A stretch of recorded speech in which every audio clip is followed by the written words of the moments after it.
তোমার আসতে তো লেট হলো কেন? আর বলো না, রাস্তায় এত জ্যাম। রাস্তায় জ্যাম ছিল নাকি কলিগের সাথে কোথাও ঘুরতে যাওয়া হয়েছে? কি বলছো এসব? কলিগের সাথে কেন ঘুরতে যাব? ভাই বলার স্টাইল দেখলেই বোঝা যায় কোথায় কি হচ্ছে। এই, তুমি আমার সাথে ঘুরিয়ে পেঁচিয়ে কথা বলবা না, যা বলার সোজা সাপটা বলবা। যা বলতেছে একদম সোজা সাপটা কথা বলতেছে। তোমার কাছে এখন কথাবার্তা ঘুরানো পেঁচানো মনে হচ্ছে? হ্যাঁ, আশা পর্যন্ত রিকশায় করে অফিসের কলিগ আগায় দিয়ে যায়। তোমার কি মনে আমি কিছু বুঝি না? আমাকে নিয়ে আর একটা বাজে কথা বলবা না। আমার ইনকামের টাকায় চলো, আবার আমাকে নিয়ে বাজে কথা বলো। এতই যখন পারো তখন একটা চাকরি করে দেখাও। আমি চললাম না তোমার টাকায়, থাকলাম না তোমার সাথে। আরে হ্যাঁ, তোমার এই চেহারাটাও না আমি দেখতে চাই না। আমার কি যোগ্যতা আছে না আছে তুমি এটার প্রমাণ একদিন একদিন ঠিকই পাবা।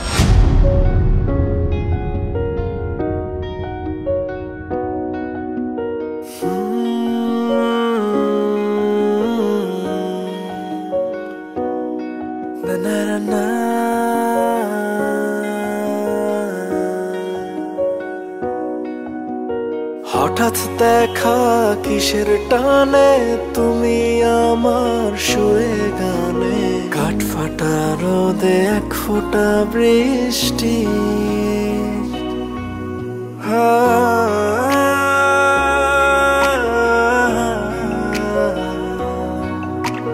হঠাৎ দেখা কিসের টানে তুমি আমার সুরে গানে, কাঠ ফাটা রোদে এক ফোঁটা বৃষ্টি। খুঁজি তোমায় কারণে বারে বারে, তোমায় চাইছে মন হাজার বারে।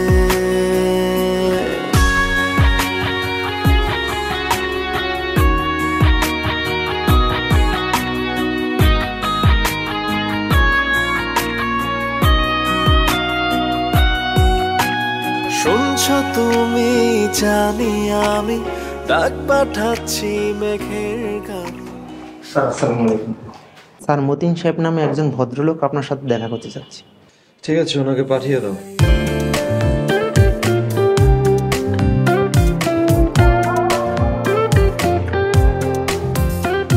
স্যার আসসালামু আলাইকুম। ওয়ালাইকুম আসসালাম মতিন সাহেব, বসেন।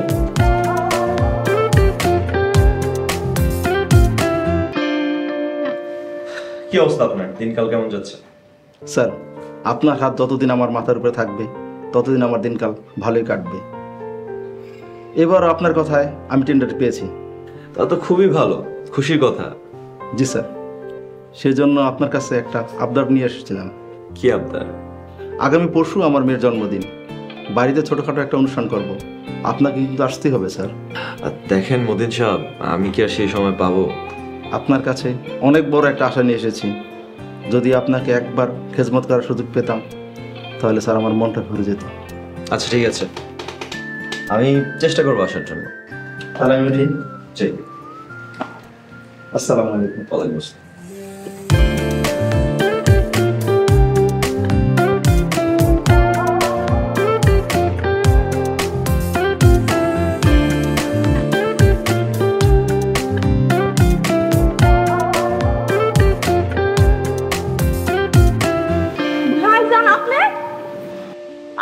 কি করেন আপনি জানেন আপনারে আমরা কত জায়গায় খুঁজছি। তুমি এখানে কি করো? ভাইজান আমি না এই বিল্ডিং এ আমি কাজ করি। ম্যাডাম অসুস্থ হয়ে যাওয়ার পরে না ম্যাডামের চাকরিটা ম্যাডামের সাইডা দিছে, তো আমি মাঝে মাঝে যাই ম্যাডামের লোকে দেখা করে আহি। আচ্ছা তুমি যাও, আমি এখন আসি। ভাইজান একটু দাঁড়ান, আপনার লোকে দুইটা কথা আছে, জরুরি কথা, একটু খারাপ। দেখো, তোমার কথা শোনার এখন আমার কোনো সময় নেই, প্লিজ চাই। ভাইজান ম্যাডাম আপনার অনেক ভালোবাসে, ম্যাডাম এখনো আপনার পথে বয়ে থাকে। ম্যাডাম আপনার লোকে যা করছে সব আসছিল ম্যাডামের সাজানো নাটক।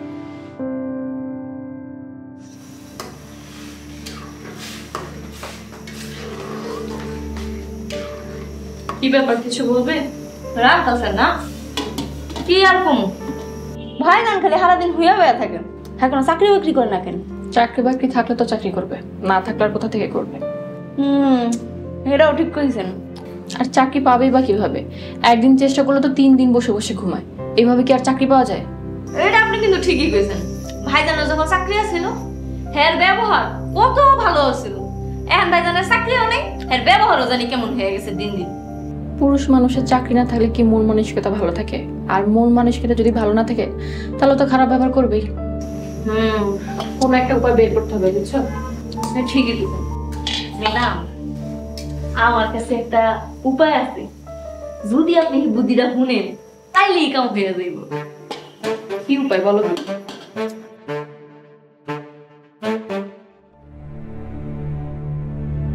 তারপর থেকেই ভাইজান আপনার লগে আমরা খারাপ ব্যবহার করতাম, যাতে আপনি রাগে জিদে চাকরি জায়গা খুঁজেন।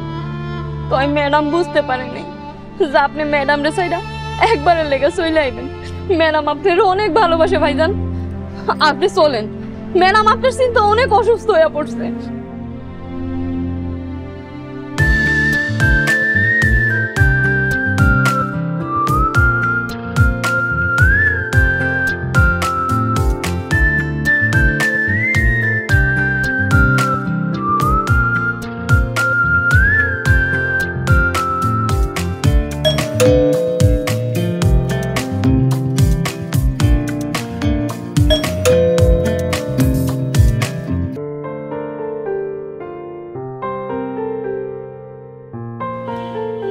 তুমি আমাকে ছেড়ে কোথায় গেছিলা?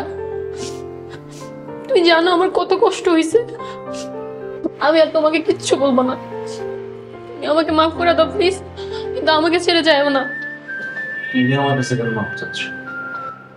আসলে আমার তোমার কাছে চাওয়া উচিত। দেখো, তুমি যদি সেই দিন আমার সাথে ওরকম না করতে, আমি হয়তো এত বড় জব কখনোই পাইতাম না।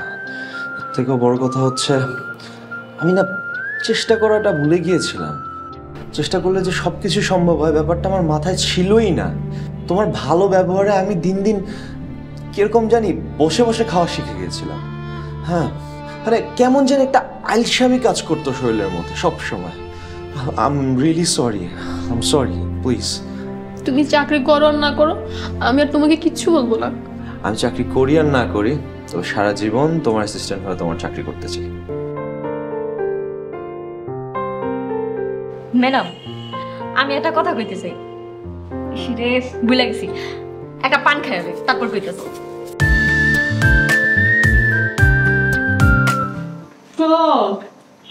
তাহলে এই চাকরি না, দেখ আমি এক ছিলা পান খাইলি, আমার আবার মুখ ভর্তি পান না থাকলে ভালোই লাগে না। তোমার পান খাওয়া দরকার, তুমি পান খাও, তুমি আমার শুনেতেছো। বাজান, আমি তো সবসময় একলা একলা কাম করি, আজকে তো রান্না করে আপনি আছেন, ভালো একটু গল্প সপ্ত করি। তোমার কোনো গল্প করা লাগবে না, তুমি যাও গিয়ে তোমার নিজের কাজ করো, যাও। বাজান, আপনার না চাকরিতে যাওয়ার কথা শুনো, তুই চাকরিতে গেলেন না? চাকরি থাকলে আর এখানে কাজ করি?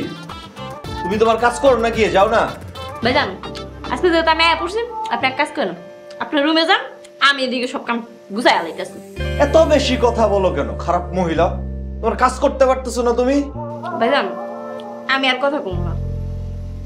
ভাইজান, আপনারা দিন দিন কেমন হয়ে যেতেছেন। তোমার এখানে আর কোনো রান্না বাড়ি করা লাগবে না, আমারটা আমি করে নেবো, তুমি এখন ওই বাসা থেকে যাও, যাও। ভাইজান, আর বেশি কথা কম না, যান আপনি। আর বলছি না রান্না আমি করব। হ্যাঁ, এখন যাও, দরকার যাও।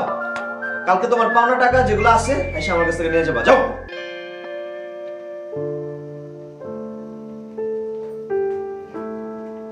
আশ্চর্য!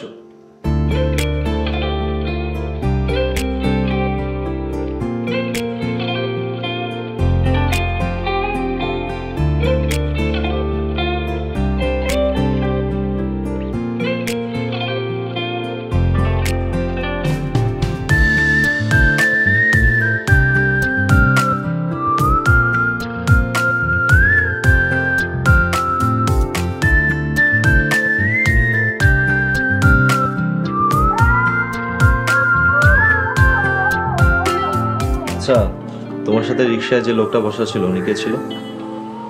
আমার কলিগ ছিল।